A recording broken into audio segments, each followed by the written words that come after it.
think I just go to my slide. Yeah. Yeah.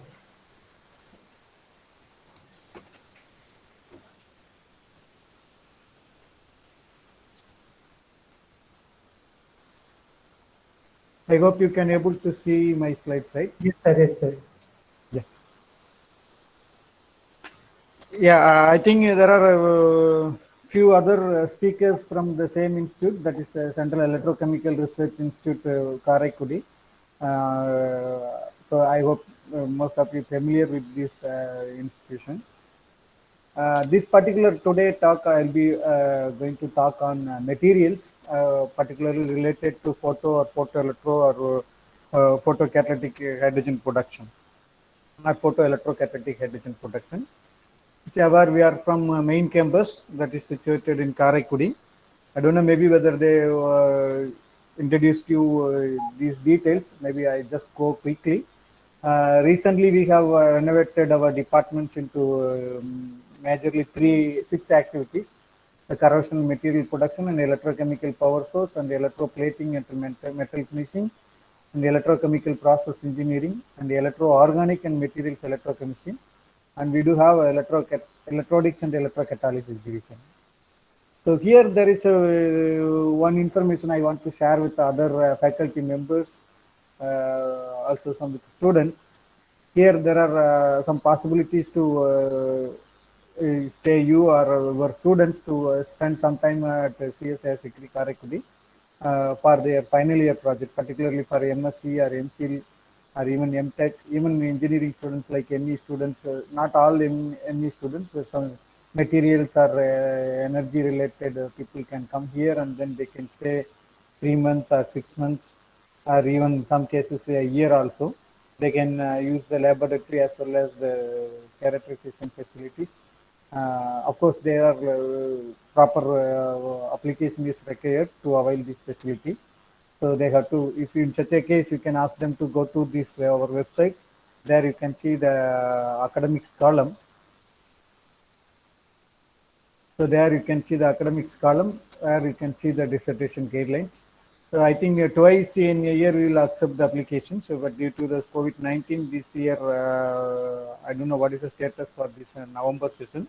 Of course, for from next year onwards, this will be again it will continue this activity. So it has to be, the application has to be submitted to our office through proper channel. So then they can do their final year master's thesis here. Coming to my group, as the person was introduced, so we are working on various aspects of material, particularly 2D layered inorganic graphene analogs or metal oxides. So these like MOS2 or boron nitride or graphene or modified graphene or functionalized graphene. Here the specific process which we use for this purpose is supercritical fluid processing. So it's unlike like our hydrothermal process. This really goes to the supercritical conditions. That means in case of water, it's the temperature will be 480 and then pressure will be 28 megapascal. In such a case, the reaction will occur very quickly, and then the properties of the solvents also changes abnormally, and considering in a normal phase and then as well as in supercritical phase. So because of this, most of the synthesis we do within a minute or two, or some worst cases we will go for up to 30 minutes also. Okay, but the entire process will be finished within 10-15 minutes. So that is the advantage of this supercritical fluids. We use this particular technique for the exfoliation of layered inorganic materials. Also, we do synthesis on metal oxides and sulfides and phosphates. So for various applications. So one of the application for these materials, like you can use it in solid state batteries as well as a photocatalysis. So we do some limited studies on solid state batteries as well as photocatalysis, particularly photocatalytic hydrogen production or photoelectrocatalytic hydrogen production. The other side, we do some fundamental chemistry where like molecules like fluorine or small molecules could be dissolved in some solvent, and then we can make a liquid-liquid interface that by having two immiscible liquids. Okay, so by having that, then you could able to create some potential between the two immiscible liquids, generally call it as a liquid-liquid interface. By tuning the liquid-liquid interface, you could able to tune the morphology or size of a particular nanomaterials. So this case mostly we'll use C60 based materials or C60 derivatives. We could able to make C60 sheets or C60 tubes or rods, or similarly even cubes, three-dimensional cubes could be found by using the liquid-liquid interface preparation. Most of these cases are very fundamental. So this formation of this nanostructure itself is interesting aspects at present. Of course, we are trying to do some applications for these materials, but unfortunately not much. So the other active part which we are working is supercapacitors, where we make various carbon-based material either by synthetic or by natural. In the sense, we'll have some graphene or graphite, we'll convert into graphene, and then this graphene will be functionalized with nitrogen or sulfur or even some metal oxides by using mostly supercritical fluid processing or some other Sol-Gel process. The other side, we also convert the biomaterials, the bio waste, basically the bio waste that is with the concept of waste to wealth concept. So we use the waste material and then convert into bio-derived carbon. So this carbon or carbon composites is used for the fabrication of supercapacitors. I think my other colleague was talking about a supercapacitor, and I think yesterday. Maybe if I get chance, maybe tomorrow I will explain to you what we are doing at the CSA Sikri in the material aspects. So coming to the renewable energy sources, these are the various possible sources which we are already using it. It's maybe in a large or in a small quantity. For example, if you start from the bottom, the waste to energy or ocean energy, these are the concepts level. People are already proved it, but unfortunately not much effort because the infrastructure facility is highly is too expensive for us. The biomass we are using in a very low scale, but increasing the biomass based energy production is maybe have limited options since there are a long way to go. If you coming to hydropower, we are already enjoying the hydropower, right? Like where electricity comes from the Metru Dam or Periyar Dam. We are depending on the water resource, but unfortunately, it's very limited hope for this to improve further. So the India is talking about converting all our requirement to convert this renewable energy sources. In such a case, this is very difficult to increase the potential of this particular methodology. Similarly, the windmills is as well known. We are using it if you go to Nagarkoil side or in the Palladam side, you can see there are a lot of Pallati or Palladam side, there are a lot of windmills, but unfortunately these are not stable source. This is a very seasonal.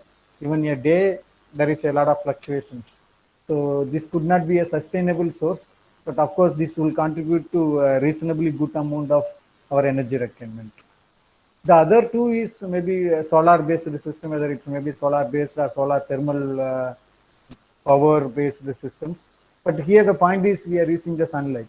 But countries like India is always fortunate with a lot of sunlight throughout the year. So here these are the promising source which is available. Maybe we cannot increase further, but we could use it more efficiently to improve the requirement. For example, if we see some data, then it may be easy for you to understand. So there are 1,25,000 terawatt of solar energy strikes the surface of the earth. Okay, so the global consumption is only 13.5 terawatt in 2001, and then this is 80% comes from the fossil fuels, and then it is predicted it will be 30 terawatts in 2050. So if you convert 0.16 coverage of Earth with 10% efficient solar cells, and then you can able to make 2/3 of our requirement. But fortunately, if we see the coverage and then this efficiency of the solar cells, what we are having in our country is much higher. So that means uh, we could we could really able to achieve the solar based energy. But if you see here, the main challenge is the efficiency of the process and then the cost. I think the solar cells or solar panels are almost 25 to 40% in theoretically, but of course minimum we will get a 25% efficient solar cells. But the cost is mainly is a deciding factor. Here, as crystalline material or silicon-based materials are widely used because of this processing of silicon. So the cost of these solar panels are very high. But you could see last 10 years, this solar panel costs are drastically coming down.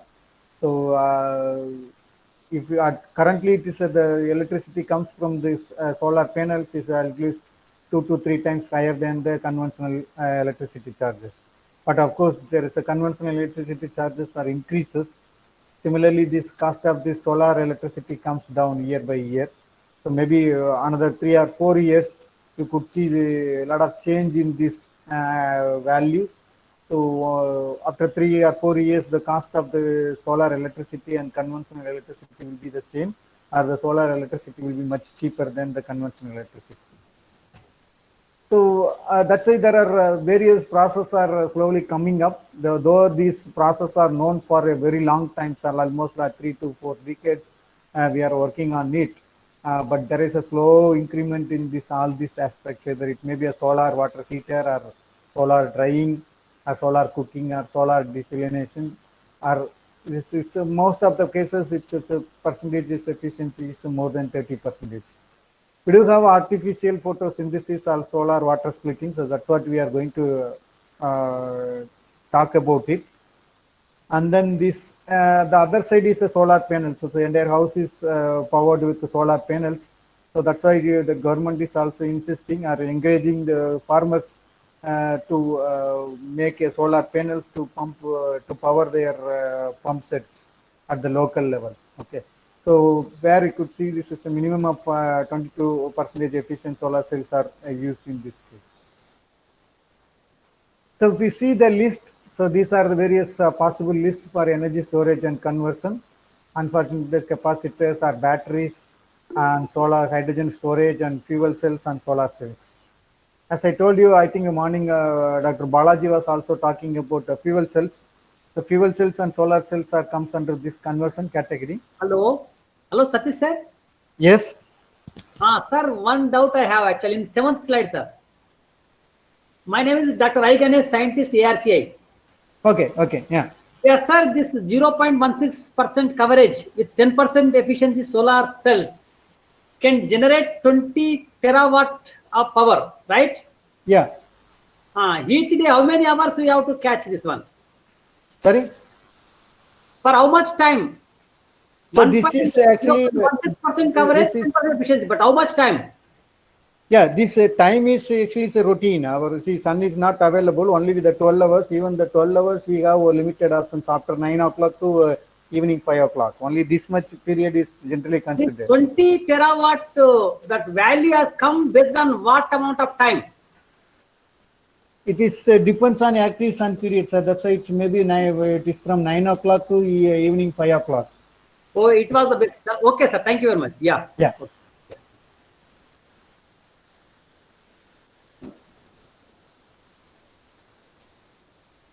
Yeah.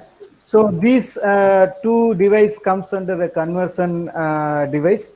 In the fuel cells, you could see that chemical energy is converted into electrical energy, whereas the solar cells is light is converted into electrical energy. Okay.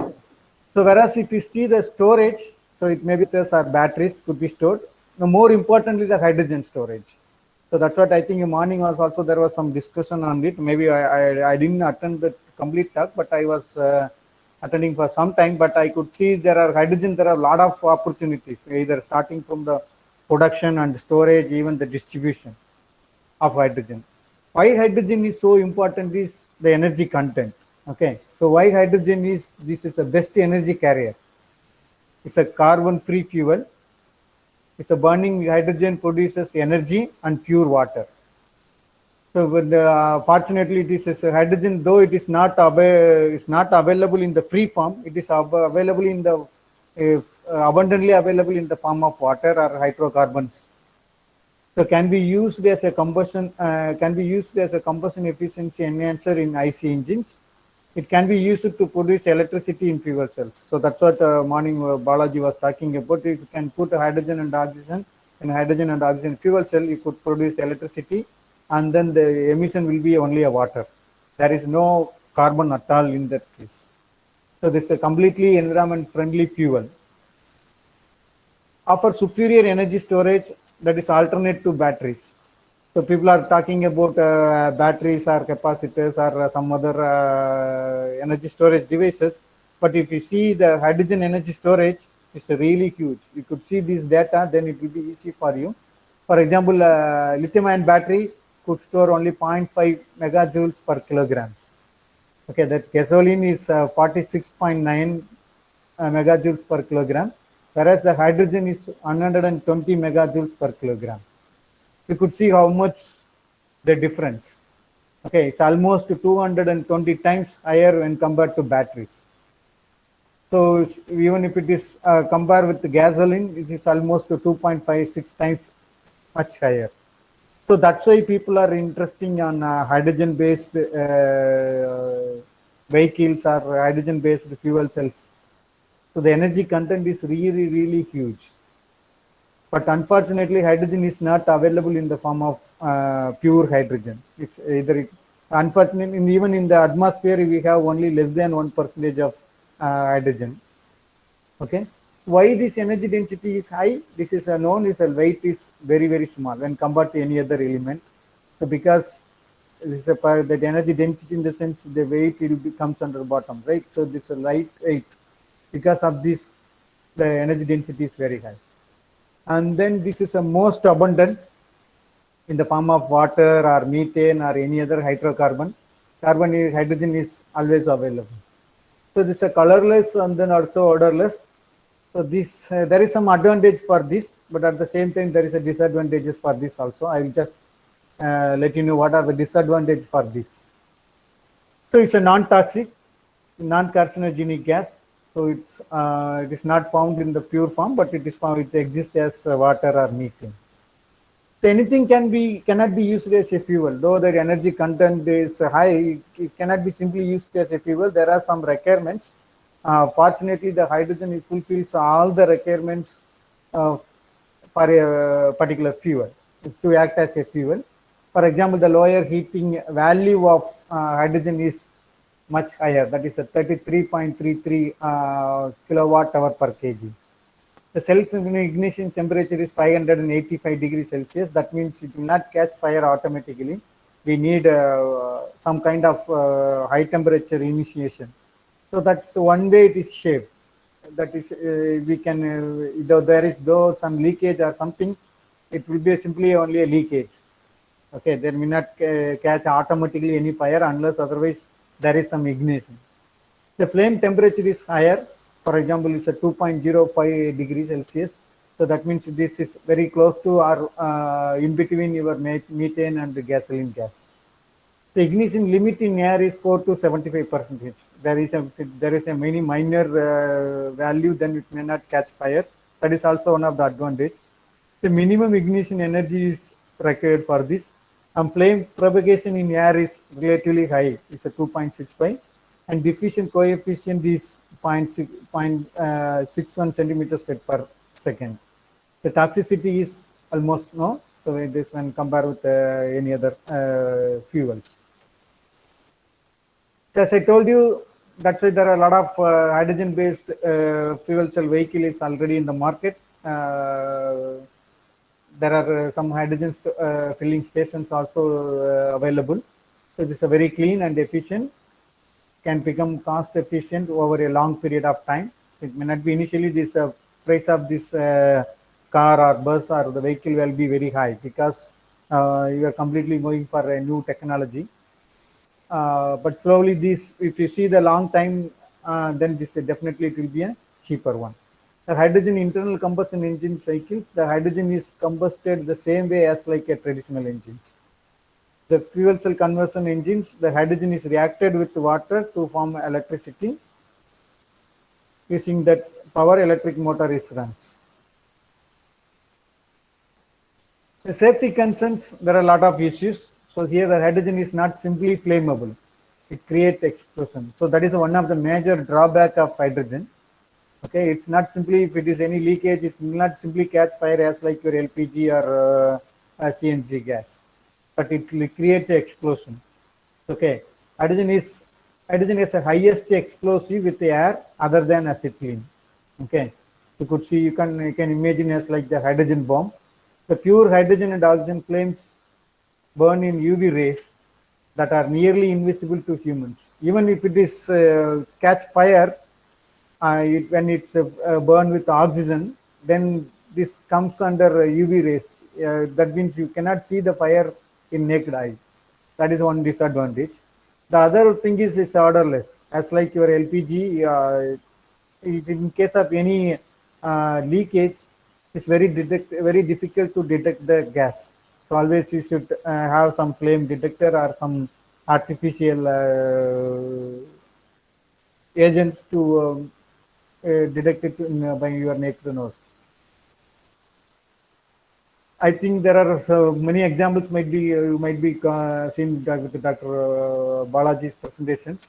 Here you could see there are some of the small bicycles. There is a small hydrogen tank over the backside. You could see this fuel cell is placed here. So this is able to run your bicycle up to 70 to 100 kilometers or to 30 kilometers per hour speed.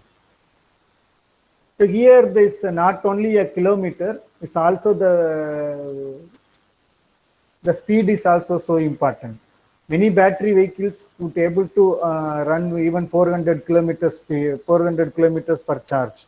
But unfortunately, the power density of those devices are very low. Because of these, you cannot go at high speed. So that is a major drawback of many energy storage devices. So though it can able to go for 400 kilometers, you cannot go more than 30 kilometers per hour speed. So that is another drawback. So similarly, this has been shown for the car also. This is a pictorial representation where it could be placed. Unfortunately, this is the most dangerous issues. So the hydrogen is stored in a tank, generally as like our pressurized tank, which are the cylinders which we are using in our laboratory. In case of any accident or any physical damage, then there will be a kind of explosion. So that will really the cost of the damage will be very high. So even people have been demonstrated in various levels. Even this small aircraft has been also have been shown using fuel cells, that particularly hydrogen oxygen fuel cells to to run in the road. In abroad, there are fuel cell stations also. That means hydrogen filling stations where you could see that rooftop is covered with the solar panels. So the solar panels are used to electrolysis the water, and then this hydrogen produced by water electrolysis could be stored, and then it could be pumped into your car. So this is a kind of damages generally occurs when you have hydrogen powered vehicles. So coming to the hydrogen economy, there are a lot of opportunity starting from the production. So at present, the production cost of the hydrogen is also too high. And then second important issue is storage. People are trying to make different storage media, not in the form of pressurized gas or liquefied gas. So in the form of solid state storage. So the metal hydride is one of the promising storage medium for hydrogen. And then since metal organic framework or some carbon, even sometimes back carbon is or carbon nanotubes have been focused for this hydrogen storage. But unfortunately, all these materials has its own merits as well as the demerits.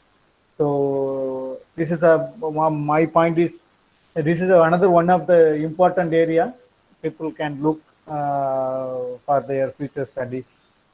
Okay. Then the third one is the distribution. Once if you can able to store it, how to distribute it as like petrol pumping station, whether it could be stored, how it could be distributed. So that is another issue. I think these first two is more important for us.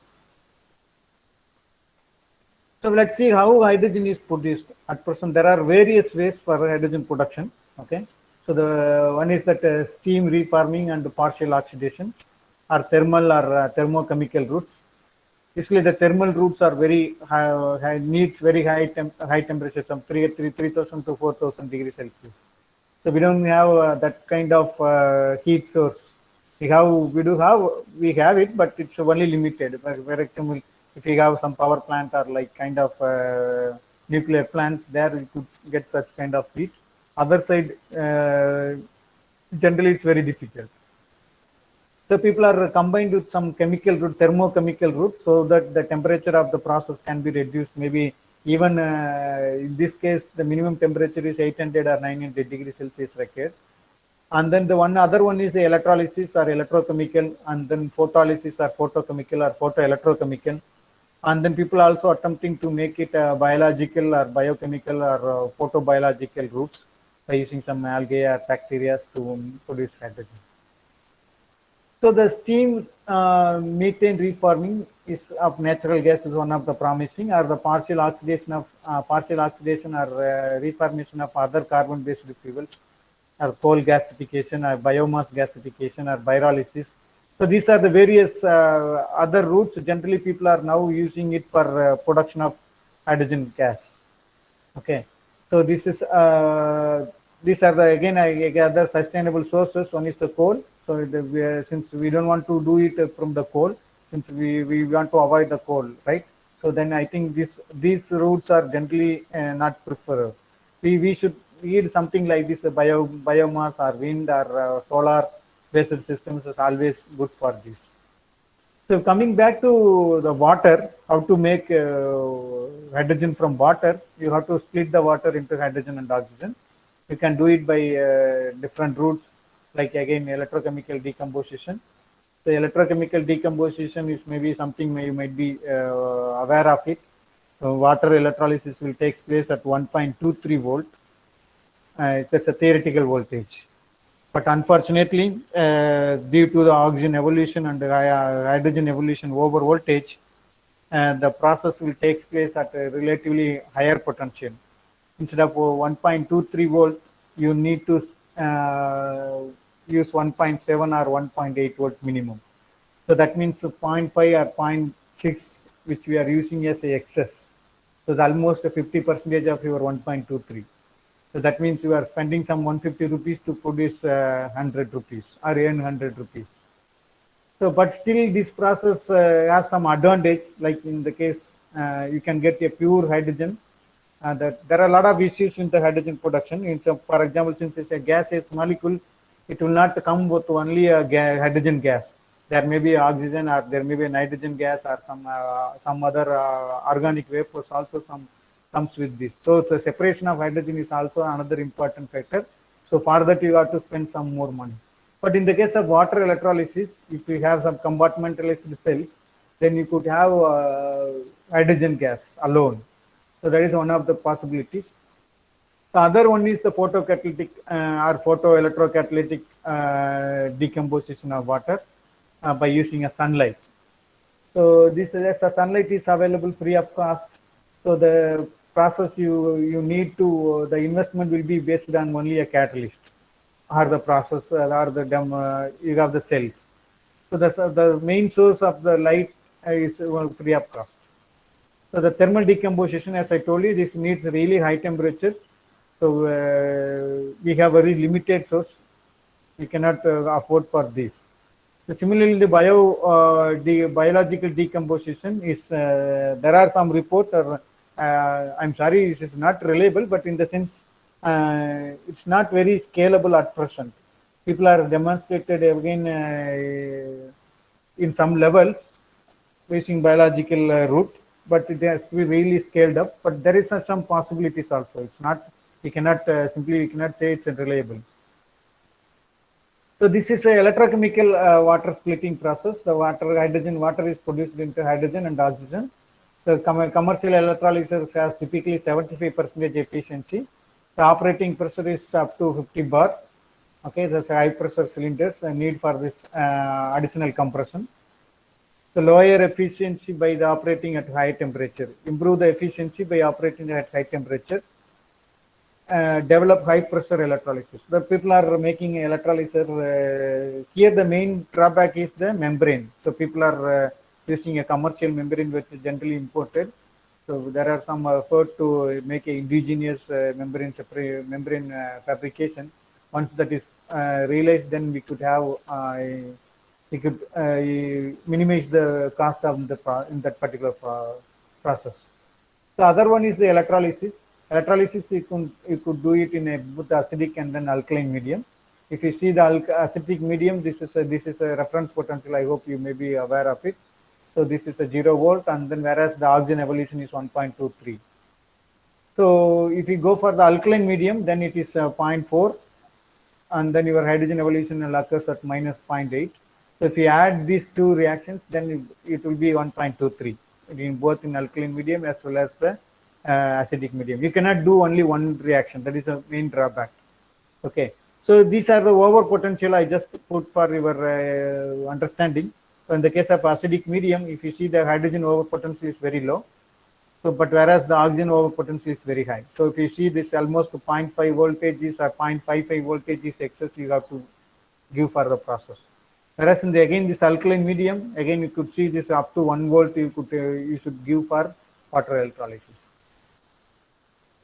So here the advantage is if you can have some membrane like this, so that oxygen is produced in the other anode side, it will go, it will be collected separately. The hydrogen produced in the cathode side will be separate. It could be collected separately. Because of this, so one of the process can be avoided. For example, if mixing of hydrogen and oxygen can be avoided, so there won't be any need to separate hydrogen and oxygen gas. So these are the various parameters which affect the electrolysis of water, like a temperature or pH, and then what is the medium is alkaline or acidic medium. This could affect the electrolysis of water. Could see in the different medium, I just put the various voltage. But if you see this hydrochloric acid, it looks 1.31, but fortunately the chlorine will evolve in the other side. The chlorine will, is a very corrosive. Particularly the nascent chlorine is when it forms, it will be very corrosive. So most of the electrode may not be stable in this medium. So that's why even though this process looks low over potential, then this generally it's not viable for commercial production. So this is another flow chart you could see here. This is a pH is 0, or this is a pH of 14. So this is a hydrogen evolution potential. This is oxygen evolution potential at the pH of highly acidic medium, or you can see here this is the hydrogen evolution is 0, but the oxygen evolution is 1.23. Or you move the pH from 0 to 14, if you, any point of time, if you draw a line from here to there, there will be a hydrogen evolution potential and oxygen evolution potential. If you add these two, then you obviously will end up with 1.23. So there is, you cannot escape this 1.23 is a minimum. So this is another interesting slide where you could see it's not only you produce hydrogen, also there is you will also produce electric some heat also. Okay, so this is a reversible voltage. This is a thermoneutral voltage. For example, below this you cannot able to produce hydrogen gas. So above this you can produce a hydrogen gas with the evolution of heat. But this area, you can hydrogen gas is generated with the absorption of heat. So people will generally prefer this temperature and then this potential window to produce a hydrogen, particularly the water splitting of water. Coming back to the photocatalytic hydrogen production. So photocatalyst, maybe I'll just explain those who are new to this photocatalyst. Here this is a semiconductor is required. I don't know, I will just explain you in the coming slides why semiconductor is required. For example, you have a band gap. This is a valence band, this is a conduction band. So when you shine a light, so this electron is ejected from valence band to the conduction band. So you are producing electron hole pair. So we call it as excitons. So now this electron can move into the surface and then this undergo for reduction reaction. And similarly, the holes produced on the valence band can move to the surface, and then it can go for any oxidation reaction. So this is what generally simple. It looks very simple, but unfortunately, the recombination, that means the electrons ejected to valence band to conduction band, instead of moving to the surface or it's consumed for this reduction reaction, this will come back and it will and sit with original position, or it may be coming back and combine with this holes produced in the valence band. So this process is recombination. Okay, so this recombination rate should be lower than this. This electron moves to the other reaction, reduction reaction. So if this rate of this reaction is higher than this, then you can avoid the recombination process. As much as recombination you avoid, the efficiency of the process will be higher. Unfortunately, it's not more than 20% of, not 20% is reported for this photocatalysis or photoelectrocatalysis process. So I'm just telling the highest value, but maybe most of the processes are much lower than this. So because people introduce some metal here, we call it as a co-catalyst. Since this is the main catalyst, so that this is a co-catalyst. The role of this catalyst is to enhance this, to or maybe to attract the electron which was produced on the conduction band. For example, this electron comes here, and then if the reduction of H plus 2 to hydrogen is taking time, that means the rate of this reaction is slow. That means this recombination will be very high. To avoid this, what we are doing is we have some another catalyst. So this electron is transferred to here. Now this electron is no longer available for this TiO2. Now it moves to the platinum. So because of this, the recombination of process can be avoided, so that the efficiency of the process could be increased. So once you go to the platinum surface, then it can take its whole time to reduce the H plus ion to hydrogen. Okay. So similarly, you can also take back your holes produced on the valence band. Okay, using some catalyst. So we call it as generally this platinum or iridium oxide could be used as a co-catalyst. So this is used to capture the holes. So this platinum or a gold or palladium, ruthenium, rhodium could be used to take the electrons. So this generally, if you see, when you consider a simple electrochemical process, if you give one electron to a system, the system will get reduced, right? The original system will get oxidized. By giving one electron, this will be get oxidized. So the other system which receive the electron will get reduced. So generally, if you see, there is an oxidation reaction, there is a reduction reaction. So that's what taking place in general electrochemistry. Here also you are doing the same thing. Here you are doing one reduction reaction, you are doing the oxidation reaction. But if you see, the catalyst is stable. The catalyst is nothing happened to the catalyst. Here more important thing is the energy which you are giving to the system. For example, if you assign a light, that is not sufficient to, that energy is not sufficient to excite an electron from here to there, then this light energy may not be absorbed by this system. So this energy of the light or this absorption of light is mainly depends on what is the band gap of the particular material. For example, the TiO2 is one of the best known photocatalysts. Okay, for hydrogen production or maybe even for decomposition of pollutants, all these cases.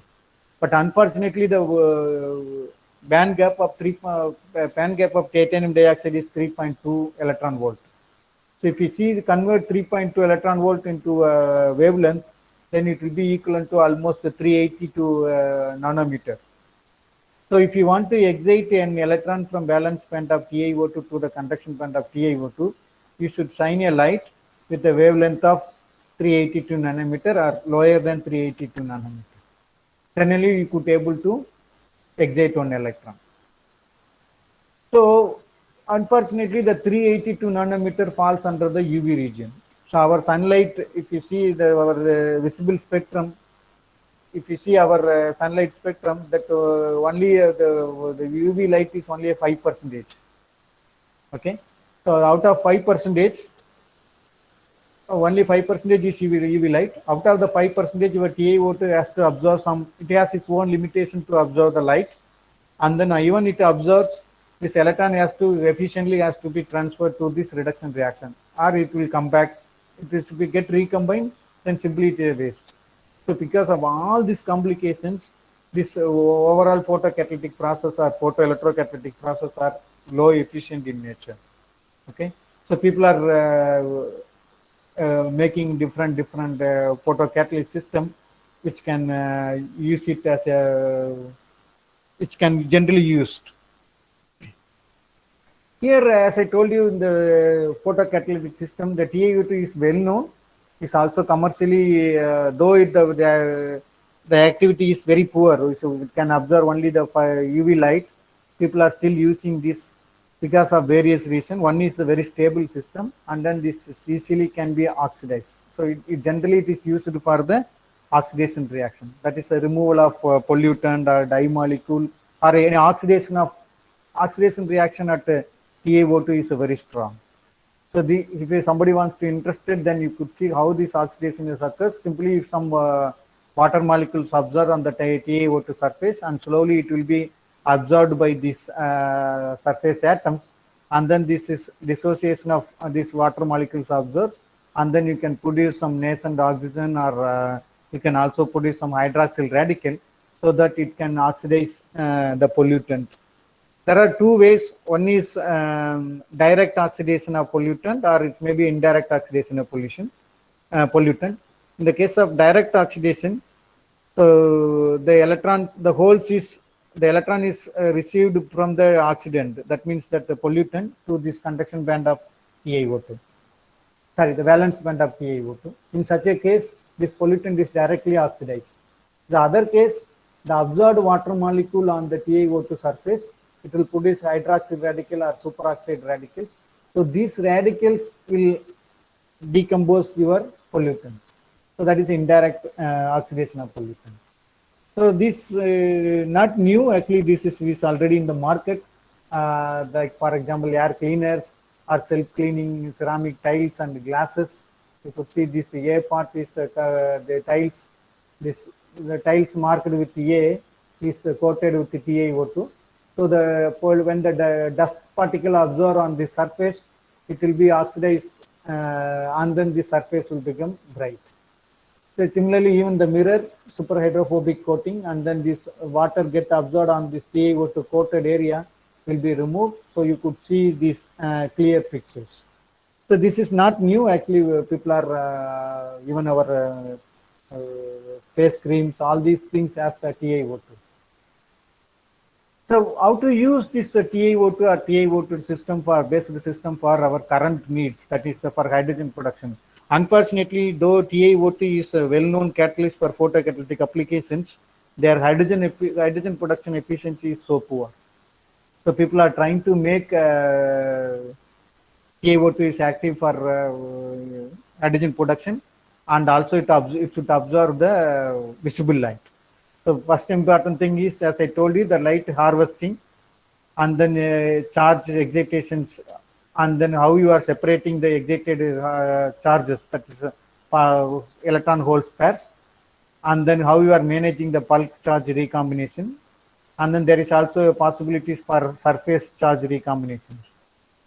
Here you could see this is a difference. There is a recombination itself. There are different kind of recombinations. For example, in the case of semiconductors, the holes will be produced at the valence band. The electron will be ejected to the conduction band. So now you produce the excitons or electron hole pair. Now this electron move to the surface where it can consumed for the reduction reaction, or it will move through the bulk, and then similarly this holes also move through the bulk material, and it will get recombined here, or it move into the surface, and then it may get recombined instead of going for reduction and oxidation reaction. So all this process, or maybe directly this electron come back here by liberating some heat, it can come back. By all this process, it's a loss for us. So you cannot avoid any such reactions. Only thing is you could make this reaction more fast. Okay, so that the other reaction may be minimized, so that you can increase the efficiency of the process. So by using a co-catalyst or some other semiconductor, there are various approaches. Okay, so here maybe I just put some of these approaches, such a metal doped semiconductor or non-metal doped semiconductor at TiO2, or TiO2 is clubbed with cadmium sulfide, and then this is generally as a coupling of two semiconductors. Or you can also combine this TiO2 with some graphene or carbon nitride or this kind of material. So this electron can be easily injected to the other system. So the electron hole pair can be separated quickly. So you will not have any recombination issues.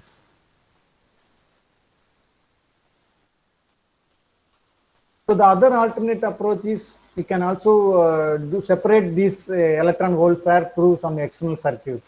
So essentially your photoelectrochemistry comes here. For example, this you can produce holes here and then electrons here. This electron will move to this support system, that means some electrode, and then this electron move through the external circuit to the other side. You have here the counter electrode. So this will be going for reduction reaction. There will be some species that will be getting reduced here. So the oxidation takes place here. So that's what it's almost is. You can see that your solar cells concept. Okay. Or you can have some compartmentalized cells where this oxygen evolution takes place in one side. The other side you can produce H plus ions. At the same time, these H plus ions can be combined with some other fuels like carbon dioxide or some waste material. Then you can make a solar fuels. Or if you have some dye molecule, it could also decompose instead of oxygen evolution. You can make some dye decomposition. The other side you will get a hydrogen evolution. So these are the various approaches people are generally using it for photo based processes. Okay, this is not only a hydrogen process, it's a hydrogen production. You can make a hydrogen production at one side. The other side you can use the oxidation reaction. The oxidation reaction is not necessarily to the oxygen evolution. Okay, instead of oxygen evolution, you can use some pollutant. The pollutant will be getting oxidized. Essentially, what you should need is you should get both oxidation reaction and reduction reaction to take place. Then only the overall reaction will take place. If your oxidation reduction, for example, your hydrogen evolution rate is very high, but the oxygen evolution or this oxidation reaction in the other side is very small. For example, this is a compartmentalized cell. This H plus is reduced to hydrogen, and then here you have the photocatalyst or photoresponsive material. When you shine light, the electron holes pair will be produced. The electron move through the external circuit, and then here it will produce hydrogen. So the hydrogen will be evolved here. So if you have some membrane, so hydrogen penetration to this side or the penetration of chemical from this side to other side will be reduced. So it will be reduced. In such a case, you can produce a pure hydrogen. Also, instead of oxygen evolution, you could make some decomposition of other materials. So here, no matter how bright or how intense light you are shining it, okay. So, but the only main condition is the light has sufficient energy. That means that the energy of this light should be higher than the band gap energy of the semiconductor. Okay, otherwise it will not get excited.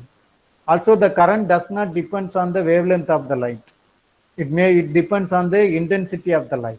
For example, if you provide a sufficient wavelength light with high intense, then obviously the current move through this external circuit will be higher.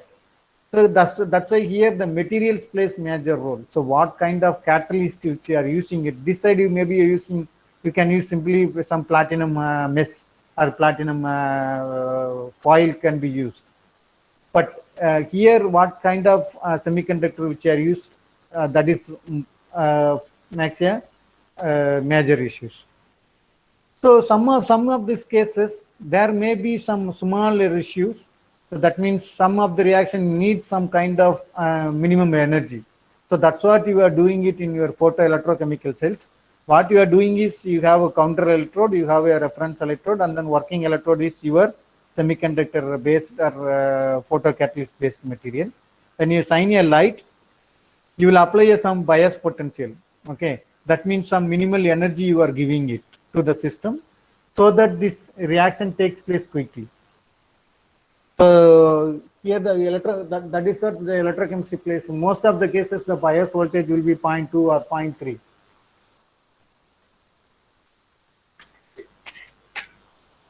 By having this, what you are doing is you are electrochemically you are increasing the efficiency of the system. So that could be monitored through measuring the photo current, how the originally the current will follows, and then when you switch on the light or switch off the light, how it follows.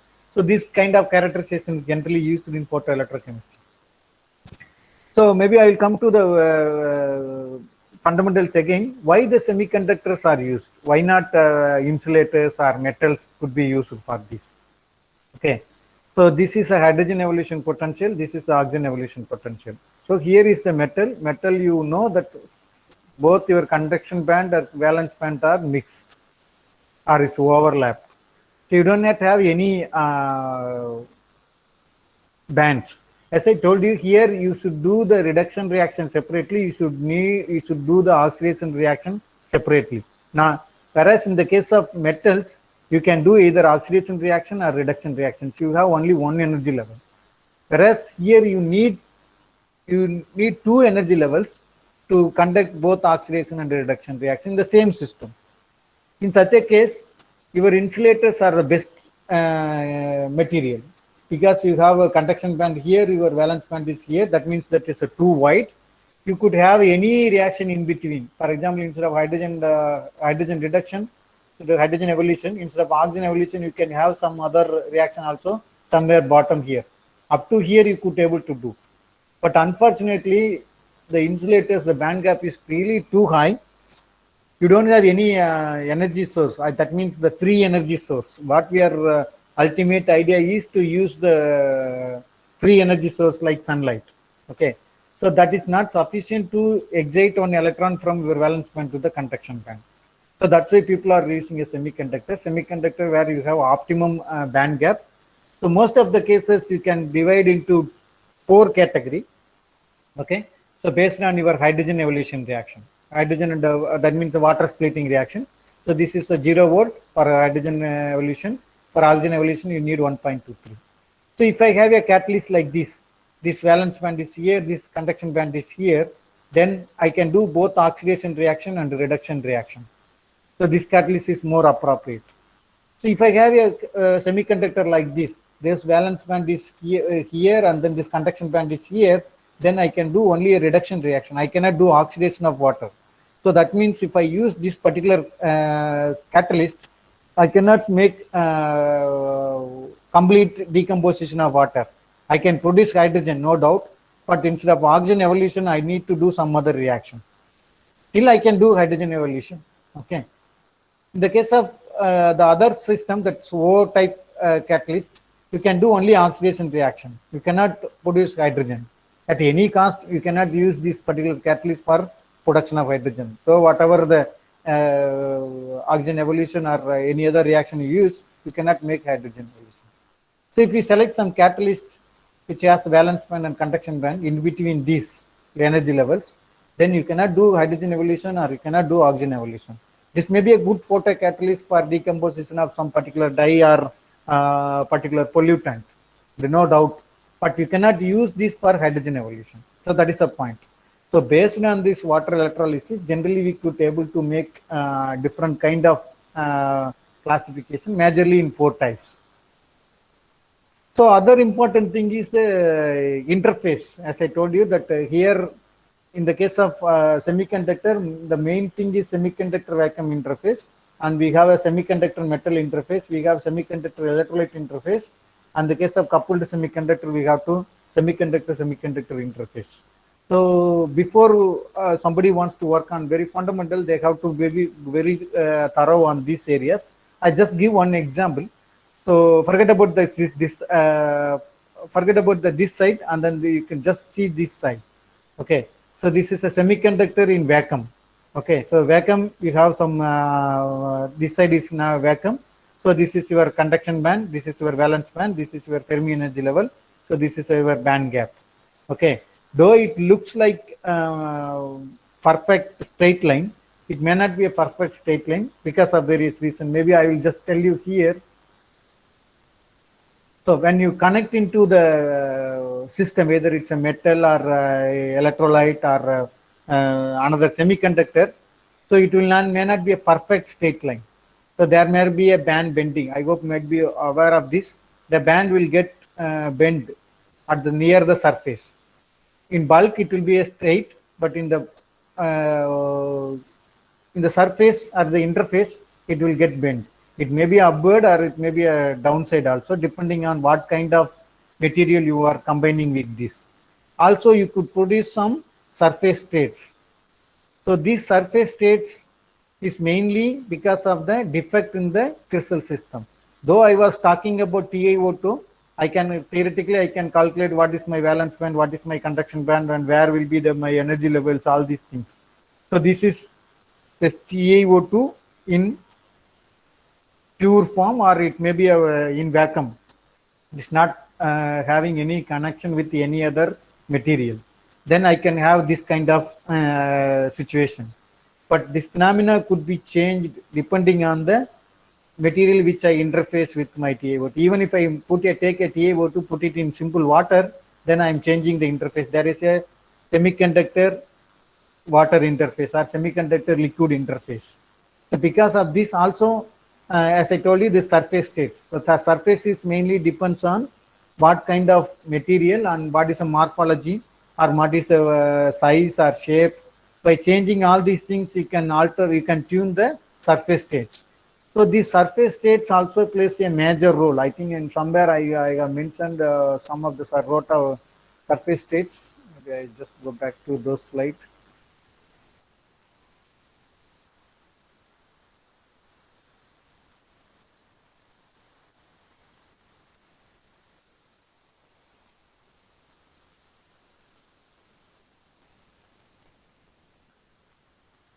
I'm sorry, maybe I will fish out that slide, particular slide. I will come back to you. So this surface states is mainly, there are two different categories. Mainly this intrastenic and extrastenic, and then this is intrastenic again divided into time states and Schottky states. This comes because of the imperfection in the position of the ions in the crystal lattice. The other one comes under the imperfection in the crystal lattice on the surface. So here, externally, what you can do is you can also dope some impurities, or maybe intentionally or unintentionally. You can also tune these states.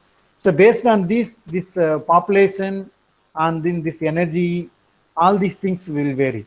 Whether it may be populated near to the conduction band or near to the valence band, or it's close to the Fermi level. All these things matters in photocatalysis. So that's why we could able to make the same TiO2 with a different morphology or different preparation route or different, since you could see the lakhs and lakhs of papers in TiO2 alone for decomposition of some pollutant or dye, but still if you see the activities are different because most of these characteristics are different. The band gap and band position, how this band bending occurs, what kind of co-catalyst you are using, what is the surface area, and then defect in the crystal structures, or what is the pH, and then what is the stability against the photocatalyst, or photocorrosion. So this is point, I think it's more important. So though some of the catalysts are well known, they are very susceptible to the photocorrosion. Here you could see, most of the semiconductors have very high surface area. You could see this TiO2 is a perfect, zinc oxide is also perfect, but the problem is 3.2 volt, electron volt. Because of this, we cannot use it in visible light. Okay. The cadmium sulfate looks good. It comes under OR category, that is 2.5 electron volt. It's well within the visible region. Okay. Whereas if you go for zinc sulfate or WO3, Fe2O3, francium titanate, all is has its own advantage and disadvantages. But one of the promising catalysts is a cadmium sulfate, but unfortunately the cadmium sulfate is is very corrosive in nature. I'll just explain to you what is very corrosive.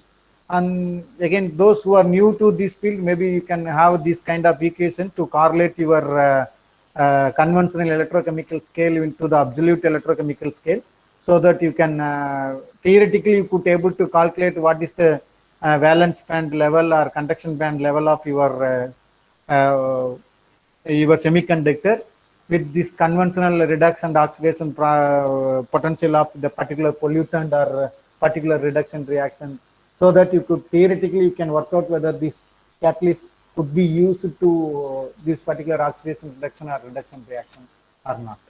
So here I just explained what is a photocorrosion. For example, I told you the zinc sulfate, zinc oxide, cadmium sulfates are very corrosive in nature. But just we'll take a zinc sulfate. Let us not worry about it. Other things. The valence band of zinc sulfate is here. The conduction band of zinc sulfate is here. Okay. So as I told you, this energy level is only 2.5 electron volt or 2.6 electron volt. This will falls under around 500 to 600 nanometer. So that's perfectly good for photocatalysts, visible light photocatalysts. But unfortunately, your sulfide 2- ion will take place two holes, and then it will deposit as a sulfur. So this potential falls in between this valence and conduction band, particularly this close to this valence band. Because of this, what will happen is when you excite a electron from valence band to the conduction band, you will produce electron here, you will have a holes here. So these holes will be absorbed by the sulfur 2-, that is a cadmium sulfide, you have 2- sulfide ion. So that ion will absorb these holes and then it will deposit as a sulfur. So if you use cadmium sulfide for several hours, there will be a dissolution of sulfide ion. Once the sulfide ion comes out and then this cadmium 2+ also get to go to the solution, the sulfide will be deposited over the as a sulfur over the catalyst. So this sulfur will hinder the light absorption of the cadmium sulfide. That is one drawback. The other side is the cadmium is slowly coming to the solution. The cadmium is a little poisonous, so it is not generally acceptable. At the same time, you are also your catalyst also getting dissolving. So because of all these reasons, so your cadmium sulfate is not a best catalyst for hydrogen evolution or oxidation reaction or pollutant removal. So again, this is a stability. Okay, the stability of the cadmium sulfide is questionable here. So here, these are some other values. You could see there are various materials has been already listed. So if you see, hardly only few materials that could be used for both hydrogen and oxygen evolution reaction. So here, just I give one small example. Maybe I just flash it. Few years before, we made a cadmium sulfide in a confined environment like in the zeolite matrix. What we do it is we collected different zeolites. Zeolites, you know, it's a porous structure. In between, we put some cadmium ion by stirring with some cadmium nitrate solution, and then you can make the precipitate of cadmium sulfide. And then since the cadmium sulfide is ionic compound, then you could put 48% HF, only the silica matrix will come out. Okay. So that cadmium sulfide nanoparticle you could get it. Depending on the pore size or pore volume, you could able to make a different size of uniform size of cadmium sulfide. Since when you have a nanoparticle, the band gap of your valence band and conduction band length will be increased. Because of this, you could able to do more oxidation and reduction reaction. Of course, you have to compromise in the light absorption. Since we have cadmium sulfide and around 400 or 500, then there may be some small variation in this. So if you see, there is a for bulk cadmium sulfide, is band gap is 1.23, whereas this nano size catalyst it varies to 2.21, 2.2 or 2.38. So again, we have done some hydrogen evolution. In this case, we use some kind of sacrificial agent. So 35 ml of 0.24 mol of sodium sulfide and sodium sulfate. So this instead of oxygen evolution, so this particular reaction will take place so that only the hydrogen is liberated.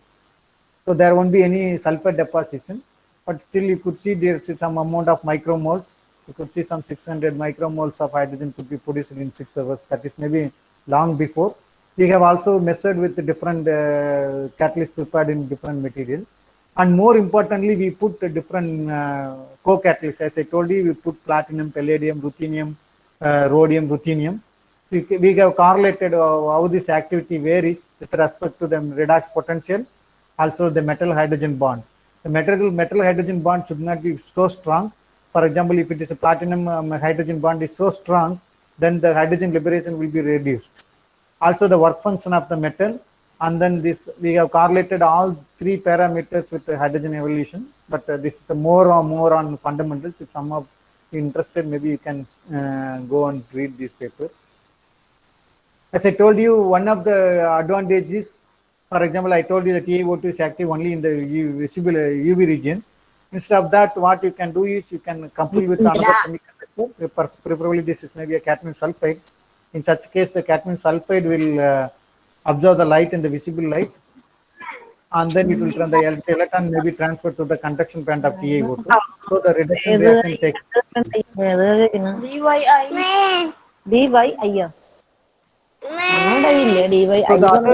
Excuse me, have done is participants, please mute your microphone. Divya, mute your microphone, recently please. what we have done is in the previous case, I told you that there is a photo corrosion, but by even coupling these, your TiO2 will be active, but still your cadmium sulfide may not be stable. And still it is having connection with your water or the aqueous medium. So instead of that, what we have done is very recently, we took a cadmium sulfide core. Over there, we put very thin layer of TiO2 so that the light can penetrate through this TiO2 layer. Hardly this, the thickness of this TiO2 may be 5 to 10 nanometers. So the light can penetrate through this, and then this excite this cadmium sulfide. Now, visible light can be used the cadmium sulfide used to excite this cadmium sulfide, but this cadmium sulfide is not exposed to the electrolyte, or it may be in the solution. So because of this, the photo corrosion could be avoided. So by having this, we made a different kind of catalyst system, like a core cell system, where we find the core is active, but the core has some issues like a photocorrosive material. Then you could have some stable TiO2. One of the advantage of TiO2 is a very stable system. So it will be very tolerate to all the chemical environment.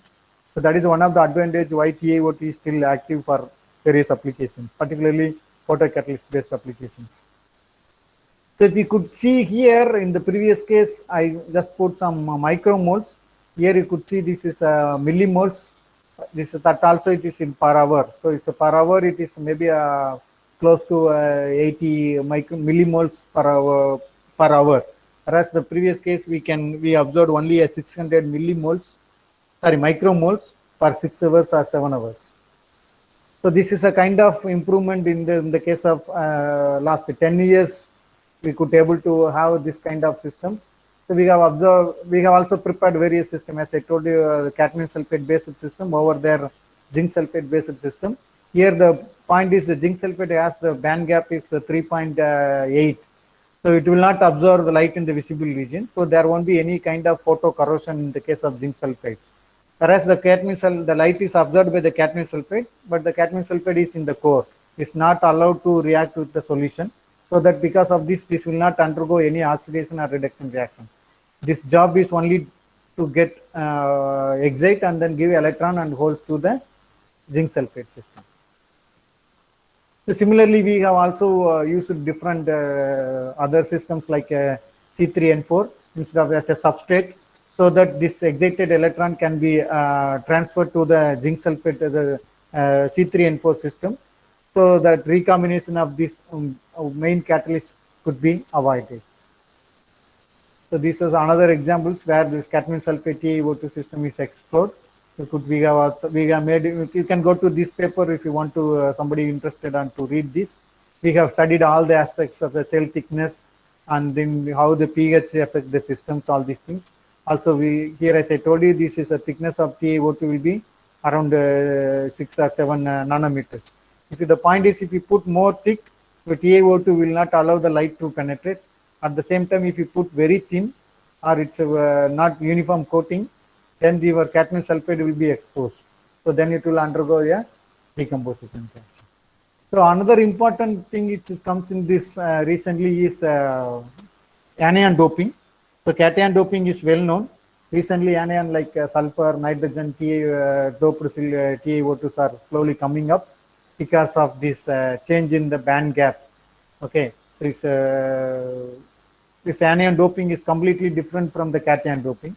So this last few years, maybe I think more than 10 years, but you could see now almost this area is almost saturated with nitrogen doping or sulfur doping or boron nitrogen co-doping systems. So the co-doping system is essentially alters the band gap. So that is the only thing we have to see here. So this is one of the solar photocatalytic experiments which we have carried out in the large scale, where we put 185 ml reactors. So here the point is we use only solar light to produce the hydrogen. We could able to produce more amount of hydrogen. I will just tell you here. You could see this is we can able to make some millimoles of hydrogen. That means you could see the bubbles coming out in the system. So simply by having a water displacement reaction, you could calculate how much amount of hydrogen you could able to produce. So in all these cases, we produce the hydrogen in the ml. That means milliliter, 35 ml, 40 ml, all these things. By having this kind of reaction of 1 liter reactor vessels. By having 200 milligrams of 200 milligrams of catalyst, you could have a stable system to produce huge amount of hydrogen. The point is, it's a promising. It's not like only R&D. This is slowly people are coming up with a pilot scale for the constant production of hydrogen using solar light. So maybe with this, I will thank you for your kind attention. I also thank few people like our director.